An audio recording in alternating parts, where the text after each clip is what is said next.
Yeah. I've always wondered, like, what is it about Titanic? Because people ask me this. What is it about Titanic that gets people so into it? Like, why do I obsess about Titanic? And it's a question I don't really know if I have ever answered properly. Is it the unsinkable? Is it just the glamour? Is it the different classes that we don't really understand in New Zealand because we're kind of a classless society down here? I don't know what it is. Titanic Talk with Nelson Aspin and Alexandra Boyd. Here we feature stories from the independent documentary Ship of Dreams, Titanic Movie Diaries, and everything's to do with the iconic ship. From James Cameron's epic, groundbreaking movie to the history and legacy of Titanic herself. Actors, historians, authors, descendants, and fans come here to talk about Titanic. This is your first-class ticket to everything aboard the Ship of Dreams.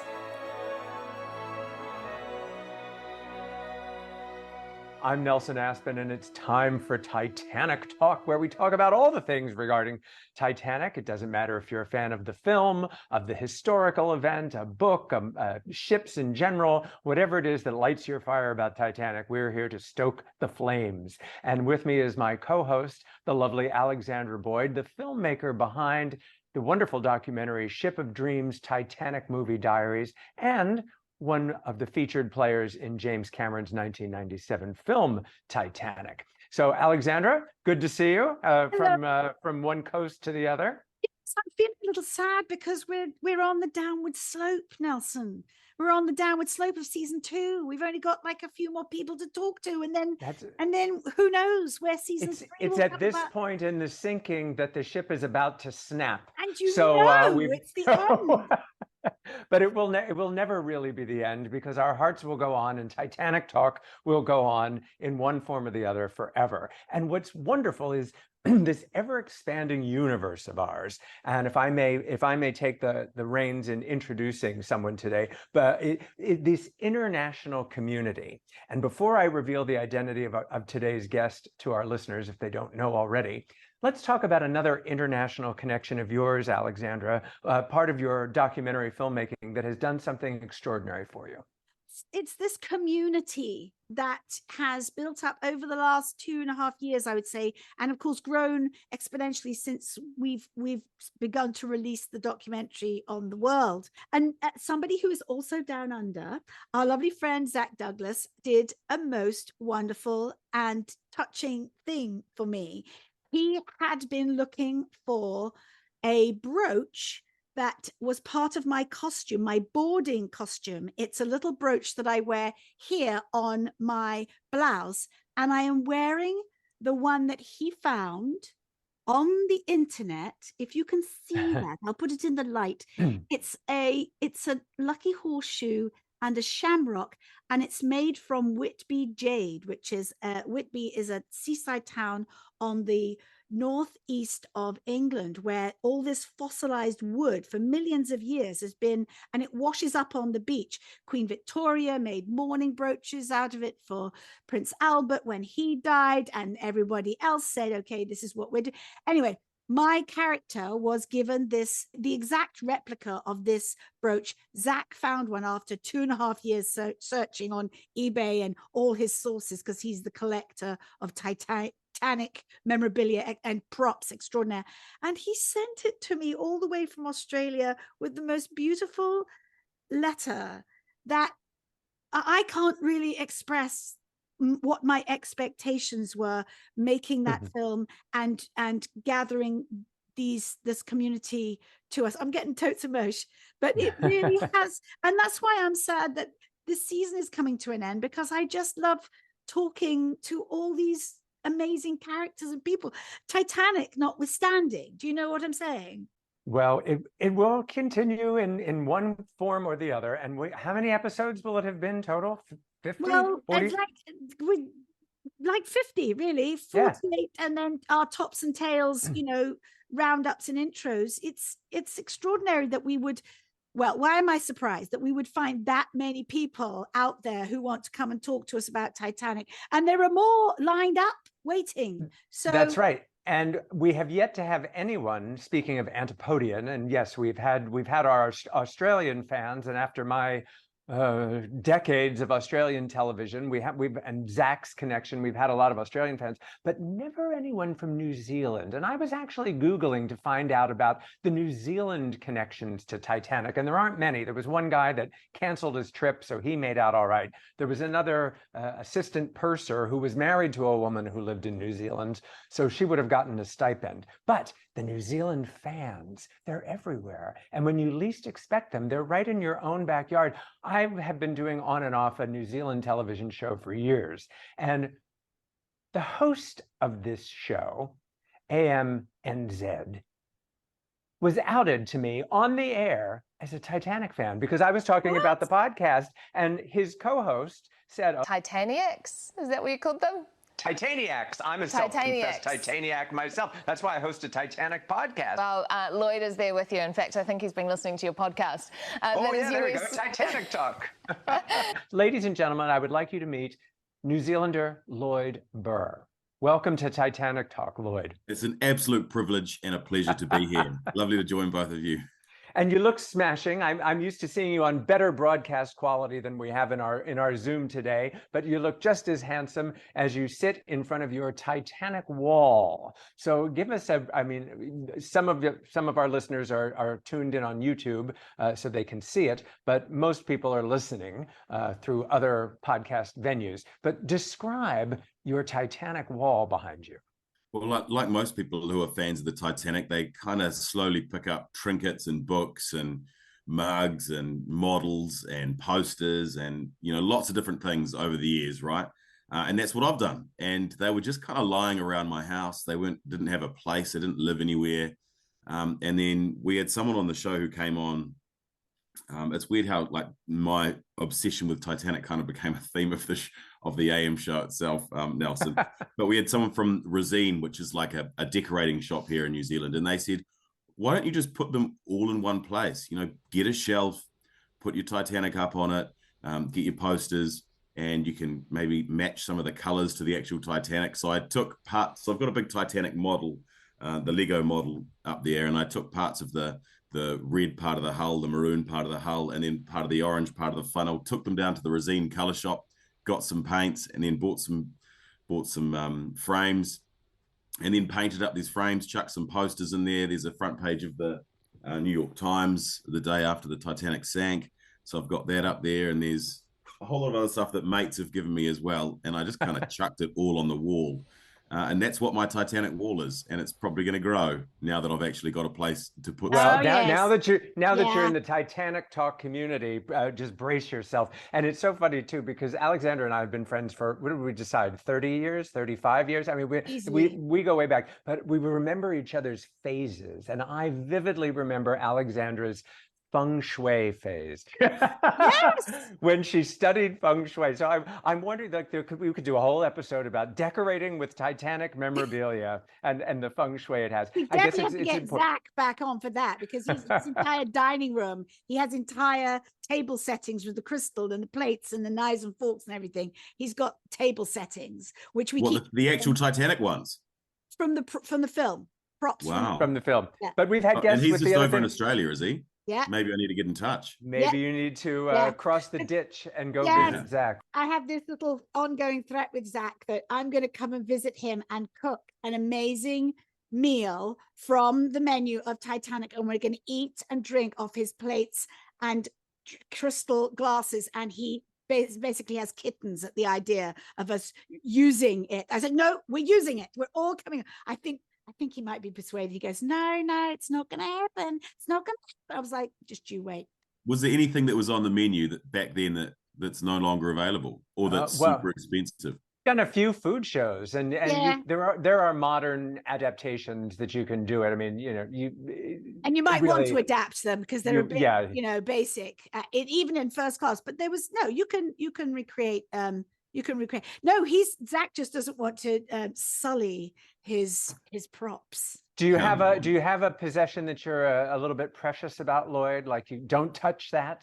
Nah, because I'm kind of like, look, if it's there, use it. Stuff's there to be used. I mean, my favorite Titanic thing is this one here. It's the first ever book that I had. This isn't the actual copy of it, but Robert Ballard's book, Raising the Titanic, Exploring the Titanic. This was the book that I discovered when I was about 6 or 7 at my primary school, Tapuna School. And I liked it so much that I kept taking it out of the library. And then the librarian said, you can't take this out anymore. You need other kids to enjoy this book. So then I nagged. Mum somehow went and found it or bought it from the Scholastic. The little... What a horrid child asking for a book. Your parents must have been I was just mortified. obsessed. And like looking back through this, I am so nostalgic. Like there's a big double page spread of, this here. Yeah. Which to me, that I just remember sitting in the cushions in the Tapuna School library looking at this going, how did this happen? And just being obsessed with like just every single part of it. And even looking back now, I'm getting like little chills. So that's probably out of anything. People listening, you revealed a double page spread of the Titanic actually sinking right before it historically split in two. It is quite a dramatic image. Yeah, and I feel like James Cameron replicated that in the film kind of from that angle as well, which also makes it even more special. So yeah, Exploring the Titanic by Robert D. Ballard, that's probably my most special one. But I've got so many different things. Like this season here, the Catherine Zeta-Jones one, series, I've not even watched it because I can't bring myself to watch it. Oh, you don't want to watch it because you don't want to blur the James Cameron memory or film? Yeah, I think, the James Cameron film was so good and it's so like timeless. It's aged so well in 25, 26 years now, that I'm just like, well, I don't know if I want to ruin that, but maybe I should. What was your experience going to see? How old were you and what was your experience when you saw it for the first time, having all that obsession with a library book? Yeah, well, I was 10 when the film came out, and I remember my teacher, what was her name, Mrs. Fletcher, I think her name was. It was probably around 6 months before the film came out, and I didn't know that there was a film coming out, and she saw my obsession with this bloody book, and she's like, Lloyd, there's a film coming out. There's a film called Titanic, and you'll be able to watch it over the school holidays because we have school holidays during our summer break, which is the Christmas break here. And on Boxing Day, 1997. Me and my family and my extended family, my cousins and all of them came, and we went to Cinema 6 downtown Tauranga, and we lined up, and it was a packed cinema. And I remember crying in that film. My cousin remembers it way more clearly than I do, but I cried and cried and cried when the ship sank, not because Jack died, sorry about the spoiler alert, but I cried because I was so gutted that the ship sank. Yeah. And I've seen the film many, I think it's like 50 or 60 times now. That's how ridiculous. You're a Titaniac. You officially qualify as one. You mentioned that word in one of your live crosses, a Titaniac, and I've always loved it ever since you said that. Oh, it's parlance in our community. May I kindly direct you to the Titanic Talk merch section of the website. You can adorn yourself with sweatshirts and mugs and all sorts of things. Yeah, I need to extend my wall. Yeah, so you haven't lived until you've gotten the Titanic Talk hoodies are my favorite. So 50 or 60 times. Have you, I find, because I've been a Titanic fan longer, like since I was 8 years old. I'm significantly older than you are. So it's been well over 50 years that I've been spreading the word of Titanic long before the James Cameron's movie. Famously, I helped Alexandra with her audition for James Cameron's Titanic because it was before the internet. And like, how would you find, unless you were going to go to the library and check out a book, how would you learn about the Titanic? And she knew I had all the books in my library. But how have you shared your passion for Titanic with others? Has there been anyone younger in your life? I know you've got a lot of children in your life that you've introduced to the fun of Titanic. Yeah, I mean, people can't shut me up about it. And so whenever there's some kind of hook for Titanic, when I hosted a radio show, they had the 25th anniversary screening and they were going to give away Lego Titanic and they were going to give away lots of different stuff.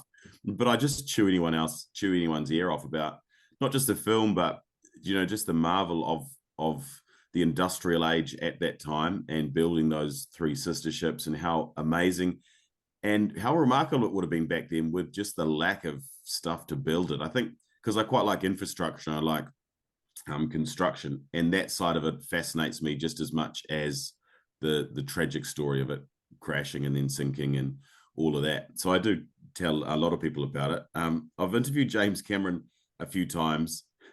Because he lives in New Zealand now, his neighbour in the Waited Upper, she became our Governor General, and so she was having this big swearing in ceremony. This is down in our Parliament in Wellington, and I was working in Wellington at the time, and I got so starstruck seeing James Cameron there and his wife, who plays granddaughter Lizzie, and I was like, I was, a TV journalist at the time, and so I had a cameraman there, and I had a microphone, and I was like talking to them about their their neighbor and what she was like. And then as they walked off, I did the most embarrassing thing, and I don't even really want to say what it is because all my mates give me now a you lot of must. shit for it. Now you must. But I just yelled out as they walked off, "I loved you in Titanic." And they turned around, and Lizzie was like, "What? Like, who is this random dude?"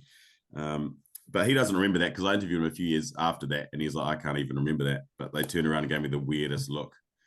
Yeah.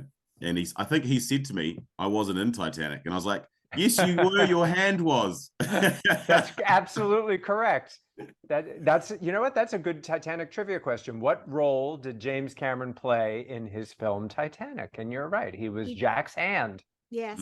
I heard a rumor that he's in the final heaven scene at the very top of the stairs up over Jack's shoulder. There's a third-class passenger who's got a lot of beardage, and I just saw it randomly because it comes up on my algorithm all the time, and I've heard that that's him.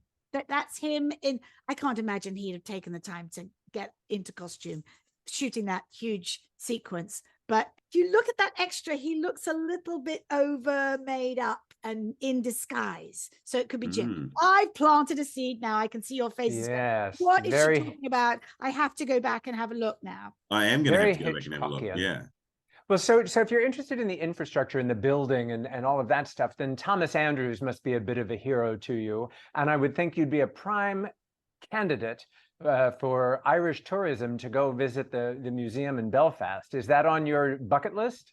Well, it was, and I had flights and stuff because I was based over in London for about 3.5 years as the Europe correspondent for our TV network down here.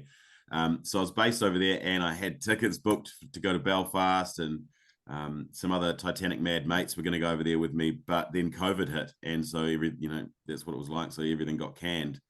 The only Titanic museum I've been to is the one in Liverpool, which is still pretty good. That's where it was registered and stuff. It's still pretty good. The one in your parlor right there. I've still, some of the stuff on my wall is from the Liverpool Museum. I think I spent like £300 in the shop there. That is ridiculous. It's so ridiculous. No, you got Titanic. It's through you like a stick of rock. It's written through you like a stick of rock. Only English people know that reference, so I won't go into it. Yeah, but I just love the surprise that here we have this esteemed journalist. You're very respected in your field. You're the host of the national morning show, and then you've got this, and it's not even a closet obsession. If everybody else was talking about it and aware of it, and you say you're Titanic mates. So you already do have a network of other fellow Titaniacs. Who are these mates of which you speak? Well, they were living in London. They're Kiwis. They were living in London, and they agreed to come to the Belfast Titanic Museum with me. Like, they were keen to go and have a look because it's a big sort of historic moment. So when I say my Titanic mates, it's like my only mates that wanted to come. Nothing else. There'd be Guinness to drink at the end of the exhibition. Yeah. So exactly. And we're good mates with Dr. Michael Martin, who is in Cove, Ireland. And he has, I don't know if you've heard the podcast episode that we talk with him about his Titanic Trail. And it's the port in Cove. That was the last port of call for Titanic before she headed out. It was called Queenstown back then, wasn't it? That's right. Yeah. And a lot of the historic architecture is intact as it was in 1912. So if you visit there, he will take you on a guided walking tour, and you can touch the very same railings and see the very same buildings as the people embarking there, and a few disembarked there, like Father Brown, the famous photographer who took those photographs. He disembarked Cove, luckily for him. So yeah, that's another place to put on your bucket list, as well as New York City. We're still waiting for you to get to New York City, Lloyd. I have been to New York City, and But there not is a with me. monument I got to down take you around to the Titanic sites here. because I've been to the Margaret Brown statue down by Battery Park. Is there something that shouldn't she do a tribute down there? No. The lighthouse. She was responsible, I believe, for the endowment of a lighthouse, I believe. Yeah, there's some unsinkable Molly Brown monument down by Battery Park in Manhattan that I went to, but that was, I don't know if I managed to find any other type. Oh, because I went to where it was meant to dock, but that's not really any docks down there anymore, is it? It's a park. You can see the pier, and the Cunard White Star marquee is still visible. Maybe I was in the wrong place. maybe you were. We'll work that out on your next visit to New York. And then the Strauss Memorial is quite lovely, and that's right down the street from me, near one of my favorite bars. So it's really good. Like I always tell Titanic fans, I'll meet you at the Strauss Memorial, and then we'll go for drinks. It's very good. Oh, now, tell us how you interact. Do you with the public? We know you've got an Instagram account. If somebody wants to reach out with you about Titanic related things, where do we find you? Yeah, I mean, I'm on Instagram. My name is Lloyd Burr, and that's it. LLOYDBURR. I'm on Facebook, the same. Twitter, or whatever it's called now, is the same. So people can just reach out. If you're a Titanic fan and you're in New Zealand, then reach out. Yeah, I'd love to hear from you. I'm even wearing my special Titanic lapel pin. I don't know if you can see that. Fantastic. Is it just a little ship? Is that what it is? I'll bring you closer. Yeah. Can you have a look? There you go. Ah, yes, there you go. Very sweet. She's steaming across your lapel. Yeah. Yeah, and we're hoping to get some screenings happening in New Zealand for Ship of Dreams Titanic movie Diaries. There's a company that will do a special one-off event screening. So when we have a date for that, we'll have to get on the blower and get maybe for your next birthday or something like that. You do a Titanic themed birthday with a special screening. Yes, Alexandra can zoom in for a Q&A. I like this. This is a good shout. Zoom in and zoom out. Yes, for Q&A. Of course, we'd love to do that. Now, I have to acknowledge for your New Zealand fans, of which there are legion, the disappointment of the cancellation, not just of the morning show, but the whole shebang, the whole news operation. So pardon us while we step away from Titanic for just a moment to say, what happened? I popped in there on a weekly, bi-monthly basis, but after decades, I was gone. Everybody was gone. What happened? Yeah, so our it's a bit of an interesting history that TV3 has here. We've got two main TV stations here. The free-to-air. There's another one called Sky, but there's two main stations here. TVNZ, which is owned by the government, and then there's TV3, which is has been privately owned by different people throughout the years. Can West used to own it, then they sold it to a hedge fund at the global financial crisis for top dollar, and then ever since then they've tried to sell it off, and hedge funds have passed it on, and then the Discovery Channel purchased it, and then they put a whole lot of investment into it, which was quite good. They got new cameras and new cars and like a lot of stuff that needed replacing, they did. And then Discovery bought Warner Brothers, and then that kind of big behemoth, and with the downturn, the current economic downturn, they just went line by line through their entire global business, and they were like, well, news doesn't make money at the moment, and it doesn't look like it's going to make money, and so they just thought, let's just shut down the whole newsroom here in New Zealand. So it's been pretty gutting for a lot of people. 300 jobs have gone, and our beloved morning show AM. And all the ancillary jobs. I mean, it's not just the full-time jobs, but people like me and I think of Kate Roger, and we were together on the junket circuit for so many years, and it's a huge loss, and I think mostly it's a huge loss to the viewers. We all take it personally, but I think it's a tremendous adjustment for the viewers who grow so close to their morning television. So, what's your plan? What's the next step for Lloyd Burr? Titaniac. The next step for me is I'm moving to Stuff, which is like a digital company. They do digital news and stuff. They also have a number of newspapers right across the country, and they're taking on Warner Brothers has outsourced the television news for the 6 o'clock main news to stuff. So I'm not part of that sort of television news group. I'll do occasional little bits for that, but mainly I'm doing stuff for the website, stuff for podcasts and online video. And my role is explainer editor. So I get to explain anything. Why did Titanic sink?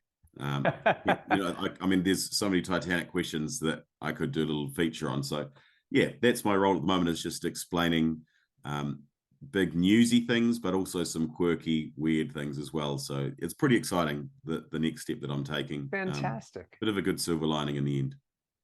Well, that's always the way. I mean, and I famously say there's a reason why they say that's showbiz. And then, I mean, what else can you do? No job lasts forever. Alexandra and I both have had our experience in soap operas. And when you get on a soap opera, in a way, you feel like, all right, well, this could be my job potentially for the next 50 years. It's a never-ending gig. But it ends, they end, or your character ends, or something. Nothing is forever. They end in the best possible way as well. They're slightly, just you're gone.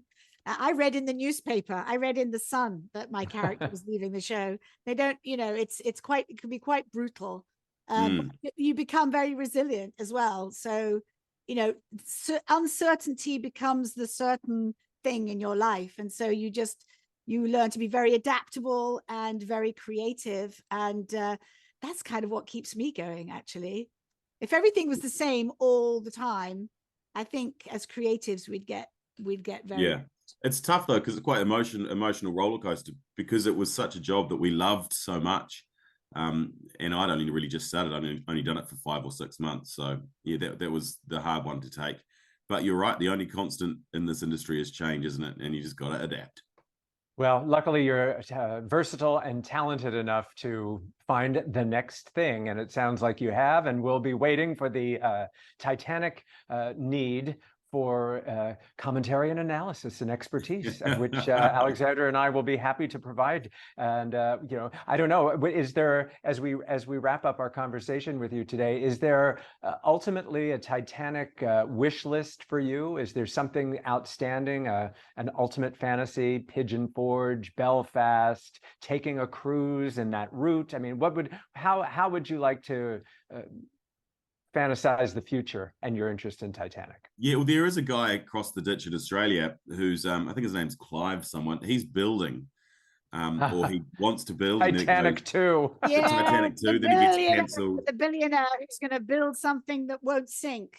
Yeah. Sound familiar? No, but when you got crazy money from, I think he's a coal miner or whatever he is over in Australia, he's got money to burn. And I mean, I'd love to go and have a look at that. There is also, didn't that in China, they started building one and it's just sitting in the middle of nowhere? Yes, a hotel. Yeah. So I'd love to go and check that out.